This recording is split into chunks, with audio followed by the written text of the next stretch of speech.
Hello there, ExxonMobil employees, and welcome. Thanks so much for joining us. I'm Sam, and I moderate these weekly webinars. In just a second, we'll be joined by Michael Corgett. Michael is going to be covering some topics related to open enrollment, which is quickly approaching for 2024. He'll go over all of your healthcare options with you, and then at the end, he will also be answering some questions. So I invite you to stick around if you're interested in listening for those. In the description box, you will find a link to book an appointment with our ExxonMobil focused advisors, as well as a link to a complimentary cash flow analysis, which you can take advantage of. And I should just remind you very quickly, we are not affiliated nor endorsed whatsoever by ExxonMobil. We are a completely independent group of financial advisors, so please keep that in mind as you're listening along with Michael today. And without further ado, let's jump right into the content with Michael Corgett. Thanks, Sam, and thank Hi. everyone for joining us today. I know I appreciate it a lot. Today, we're going to talk about healthcare costs and Medicare specifically, and then offer you an opportunity to take advantage of a service that we're happy to provide, our retirement cash flow analysis. It's complimentary, and we'd be happy to put one together and integrate overall long-term healthcare costs into your retirement plan. Two of the biggest concerns anyone has going into retirement. Number one, am I going to run out of money in retirement? Okay. A lot of retirees are living 25, 30, 35 years into retirement. And if they don't plan properly, they could potentially run out of money. There is a real benefit of putting a plan together. And secondly, the increased healthcare costs. It has gotten so significant. Overall, we're living longer, costs are going up, overall inflation has gotten out of hand, and other financial pressures really make this a significant fear going into and through retirement. So let's talk about healthcare costs. We'll touch on open enrollment ideas, some expected costs all the way through retirement, alternatives before age 65, and then health insurance and Medicare supplemental and Medicare Advantage after 65. Some open enrollment tips. I do work with a lot of corporate employees like yourself. I do ask them to come to me when it is open enrollment time. I understand medical, dental, and vision programs, life and disability and programs, healthcare savings accounts or HSAs, and then evaluating your overall retirement savings. You want to compare the options. There's more than likely 3 or 4 different options available to you with an associated cost. Most employers will offer you additional life insurance as well as additional disability insurance benefits. You want to keep an eye out for those, especially if you still have a family. Taking advantage of an HSA or possibly an FSA.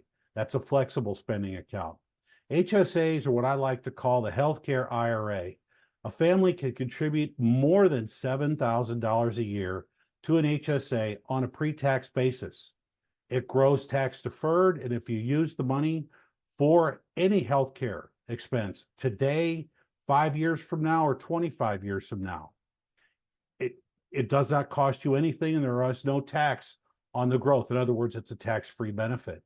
Evaluating your retirement savings plan, we have entire presentations devoted to both pensions and 401ks, but certainly it is something that we would happy to be to talk to you about if you give us that opportunity. And then learning about extra coverages, or I like to call these the AFLAC plans, cancer programs, so on and so forth. Some employers offer these types of programs, and for some of you, it might make sense. The open enrollment checklists are just a summary of what I've just talked about. Starting with your health insurance, taking advantage of those savings and spending accounts, definitely. Does dental and vision, do you need it? What's it cost? Does it make sense? Again, life insurance. Most employers provide some. They usually give you an opportunity to buy more at group term life rates, which are fairly inexpensive. So should you consider it?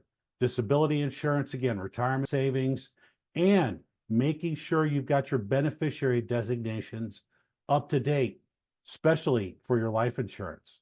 I know people who have actually gotten divorced and forgot to make a change and then wound up passing away, and their benefits went to the person that they really didn't want them to go to. So it does happen. Keep those beneficiary designations up to date. What is my retirement health care going to cost? Well, most people believe it's a lot less than it really is. The average American thinks it's $41,000. It's more like $315,000 over the lifetime of a couple at age 65. $315,000. That's in premiums and out-of-pocket expenses, co-payments, deductibles, and so on and so forth. And those are increasing at a pretty significant clip, 5% over last year. Healthcare costs have risen consistently well above the average long-term inflation rates, even the inflation rates that we've had to deal with here recently in the last couple of years. And the primary motivator for those healthcare costs rising so much and so quickly are prescription drugs. Prescription drugs have skyrocketed. Now, granted, generic drugs are a lot less expensive, and especially if they work, you want to make sure your doctors prescribe those sorts of drugs because your out-of-pocket costs are less. Any of the prescription drugs you see advertised on television are what we like to call non-preferred brand name drugs, which are the most expensive. You want to shop around your prescription drug programs, look at things like GoodRx, pharmacy benefit managers, which we call mail order programs, to limit your out-of-pocket expenses for prescription drugs. But bottom line, they are one of the main reasons that our overall healthcare premiums have skyrocketed over the last 15, 20, 25 years.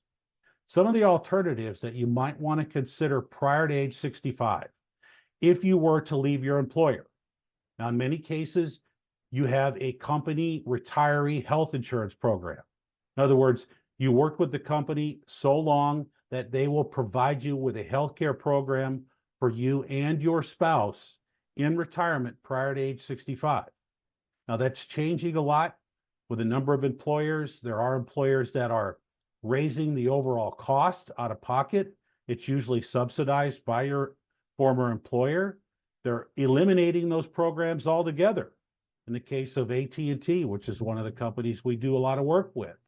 So if that's an option, you definitely want to investigate it because those premiums are typically subsidized. If you do leave, your spouse is still working, you might want to consider joining his or her plan. It certainly will probably cost the two of you something, but it will be a lot less than going out and trying to find something on your own. Go to work for someone else. Hopefully they offer a good healthcare program at a subsidized rate, and that's always an option. And then finally, the ACA, the Affordable Care Act, or the healthcare exchanges. This is definitely an option that's available to all of us, all right? And one of the there's several benefits, all right? The marketplace does offer upwards of 87% of the individuals that apply discounted rates if they qualify.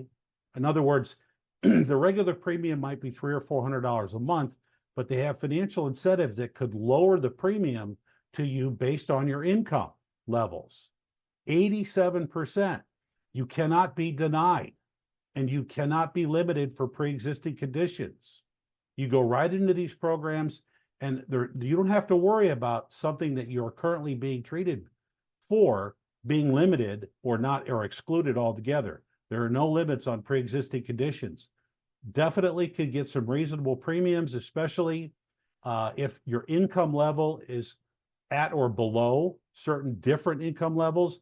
The government will subsidize the overall cost of that program. And there's a number of different options available. The old metal tiers, we like to call them, bronze, silver, gold, and platinum. Obviously, the lesser metal is going to be the higher deductible programs and lesser out-of-pocket premiums, going up from silver, then to gold, and then to platinum. I've talked about this a bit already, but running a cash flow analysis. Let us put together a retirement cash flow for you. It'll give you a better idea of where you stand currently. We can uncover potential red flags in your current retirement plan. The sooner you start planning, the better off you're going to be. We can plan for healthcare costs in retirement. We could factor those costs in, and we can also help you to identify various tax advantage savings programs that you might not be taking advantage of, as well as discussing all of your estate planning options, whether you have a trust or a will, whether it's up to date, these sorts of things, the dating of your property, the titling of things, so on and so forth. Medicare at age 65, you will now be eligible for Medicare. And this is the federal insurance program. There's a range of programs and there is a range of premiums. Lots of alternate benefit programs I'll talk about here a little bit in the middle, but you're guaranteed that 80% of your overall medical expenses are going to be covered by Medicare, subject to a deductible of about $1,600 and change this year. Enrollment periods usually begin 3 months prior to your eligibility date and go on 3 months after that eligibility date. So let's dive into some ideas here. There are two basic Medicare sorts of insurance. There's Medigap or Medicare supplemental insurance programs. These are insurance programs that supplement the government-run Medicare program. All right. They typically cost more because they're true insurance. They don't limit your access to doctors and hospitals like Medicare Advantage plans, or what they like to call Part C. Medicare Advantage programs, first and foremost, you forfeit your original Medicare. This becomes your Medicare insurance. You are limited to their networks of doctors and hospitals. Now, many of these plans have great networks, but they're not all encompassing networks. In a Medicare supplemental insurance plan, if a doctor or a hospital accepts Medicare, your supplemental insurance will also be accepted. Premiums are lower on Medicare Advantage plans than they are on supplemental or Medigap plans, but you might need referrals to specialists. They do offer other benefits that you normally wouldn't find on a Medigap program, like vision and dental might already be included, emergency services, and so on. But keep in mind, if you go down the Advantage route and you become disenchanted with the Medicare Advantage programs and you want to consider going back to a Medigap or a supplemental plan, you will have to go through medical underwriting. That is something that a lot of people are not aware of. And many insurance salesmen out there do not tell you that. So when you get to that point, make sure you talk to your financial advisor about what makes the most sense to you. High income earners. There are certain what we call IRMAA, income related monthly adjustment amounts. In other words, married couple earning less than $206,000 or an individual less than $103,000, their Medicare Part B insurance premiums will not be more than this year, which is $174.70 a month. Last year, I think it was $164.90 a month. That's your Part B insurance premium that you do have to pay the government for Medicare, regardless of whether you have a Medigap or an Advantage program. Now, if your income levels are higher than that, then your Part B and possibly Part D insurance premiums will be higher. Give me a minute and I'll show you that here in a second. But here we've got Bob and Jane. Bob's 65. He has chosen to take a Medicare supplemental insurance program. His out-of-pocket premiums $127 a month for Part G or a Plan G and a prescription drug program, which is Part D. His wife, Jane, who's still working, goes out and gets a healthcare program, whether it's through the ACA, but her premium's $1,200 a month. So this is how this couple could be covered. After, let's say, Bob was the primary breadwinner and Jane was a stay-at-home wife. I talked about IRMAA. As you can see here by the table, if your adjusted gross income goes up from those levels that I talked about, 103 or 206, you could see the premiums that I quoted are going to go up as well. And they can go up significantly. Now, there are options for this to be reviewed by Medicare, and in many cases can be adjusted.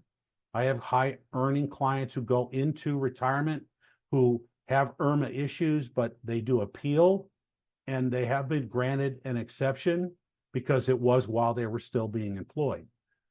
These issues do affect passive income on as far as your adjusted gross income is. So you have to do some planning if you've done a good job of saving for your overall retirement. Some premiums overall in the country. I mean, different parts of the country are more or less expensive. The average cost per month is $584 a month. As you can see here, some are higher, some are lower. All right. I'm here in Missouri. It's about average here in Missouri. The East Coast and the West Coast are typically more expensive, but that doesn't mean, the state of Illinois or the state of Mississippi might be higher as well. So keeping in mind, it's not the same premium for each state across the United States. And the insurance companies vary state by state as well. Part A, I mentioned the deductible is $1,632 annualized, daily hospital co-payments, and so on and so forth.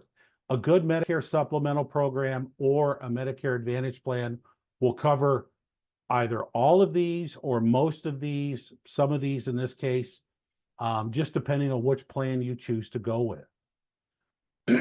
And finally, we've talked about a lot of things here, medical insurance, the overall cost, the different types of Medicare supplemental versus Advantage programs. What are your options prior to age 65? Really give us an opportunity to talk more about this, as I'm really passionate about this. I've been doing this a long time, very knowledgeable on this subject. Why would you want to consider the retirement group? We're a team of advisors with lots of experience. We've got offices nationwide. We've got a great deal of knowledge on your company-specific programs. And again, we'll offer you a complimentary retirement cash flow analysis. You could scan this QR code here on down at the bottom of the page to follow us on our LinkedIn page, where you can also get future webinar schedules. Scan the QR code here on the left, schedule an appointment with myself or one of my colleagues. Again, follow us on the LinkedIn page on the right. And with all that, I'm going to go ahead and hand the meeting back to Sam, see what kind of questions, if we got any. You, Michael. Yeah, we got a couple great questions. This first one is really interesting to me. Will the company provided life insurance I currently have continue into retirement? And if so, at what cost and coverage level? Are there any conversion or portability options for my life insurance if it does not continue? It's long-winded, but good question. It's a good question. Yeah. What Sam's basically said, somebody asked, I get employer paid health life insurance now. Mhm. Will it continue into my retirement? In most cases, most employers, not all employers, will continue to provide some sort of life insurance, like one-time salary. Mhm. Now, if you were paying for 5 more times salary, you could take that with you and continue to pay for that in retirement. Mhm. Your employer may limit that life insurance benefit. They may cut that benefit back because it does cost them money as well. I think they also mentioned, if they don't offer a continuation, can I convert it? Right. Well, this life insurance is typically provided by someone like MetLife or Prudential, okay, just to name a couple. And yes, those carriers almost always offer you a conversion option to some sort of permanent insurance without having to provide insurability. In other words, if your health is questionable, you still will be able to convert it and take it with you for the rest of your lifetime. Wow. It all depends. You'll want to check with your HR department. Okay. All right. Wow, that's good. All right. Second one. I have an HSA for my high deductible health plan. Can I continue to contribute to that HSA after retirement, or will I be limited once I'm on Medicare or a retiree plan? Great questions. First, I want to say, great. I'm glad to hear you have an HSA and you're contributing to it. You should put as much money into this program as you possibly can, because you can take it into retirement. Mhm. And that's what I consider it, a healthcare IRA. Now, once you retire, can you continue to contribute to it? No. You have to be working, actively employed to continue to contribute to it. A lot of your Medicare out-of-pocket expenses can be paid for by your HSA, including Medicare premiums. Okay. So you just want to pick and choose what expenses that you want to apply Mhm. towards your HSA. But I certainly hope that helped answer that question for that individual. As a follow-up to that, Michael, how should one best utilize the funds in their HSA during retirement for medical expenses? Well, I mean, I like to say, first and foremost, people shouldn't use their HSA while they're still employed. Mm. And I know a lot of people that do. All right. I personally have had one for years, and I have never used it. I'm contributing to it to when I get older, when I'm going to need it, when my income's probably going to be less and I'm retired, first and foremost. I mean, it really, it depends. Okay. The little bills, if you could pay for those out of your own pocket, you should go ahead and do that. But I'd save it for the bigger bills, like a one-time deductible for some sort of procedure that you've just had. Keeping in mind that this is a limited bucket of money. And as I showed earlier, overall expenses exceed $315,000 for a married couple. So, you're going to want to be careful and invest your money correctly to what you choose, pick and choose to have what expenses to be paid for. All righty. Thank you. Yeah, that's a good tip. All right, we're going to do one more before we end today. Last one. If my spouse is younger than me and not eligible for Medicare yet, can they remain on my retiree health plan until they qualify? It's another great question. And the answer is maybe. Okay. Again, a lot of employers, one of you's at 65 years of age and you're going on Medicare, or you've got retiree medical and then you turn 65. Okay. Many of those plans do allow you to continue to cover your spouse if they're not 65 years of age yet. Many of those plans do. I can't say, the premiums are more than likely going to grow year after year. I personally benefited from that because my fiance is over 65 and is on Medicare. I'm under 65 and I was able to continue on her healthcare program through her former employer. So the answer, it benefited me. I can't say it's going to benefit everyone. Again, check with your human resources department. In most cases, if you've got retiree medical, you will be able to continue to cover your spouse. Retirement medical overall is costing corporations a lot of money, and they're beginning to limit and eliminate those benefits. Yeah. So keep that all in mind. Right. All righty. All righty, Michael, that was it. That was all we have time for today. I wanted to thank you for all of your expertise and your advice here. And we want to thank you all for joining us. We hope we see you on another webinar again very soon. Thank you. Have a good day, everyone. Thank you. Thanks, Michael. Thank you. Everyone have a great day. Bye.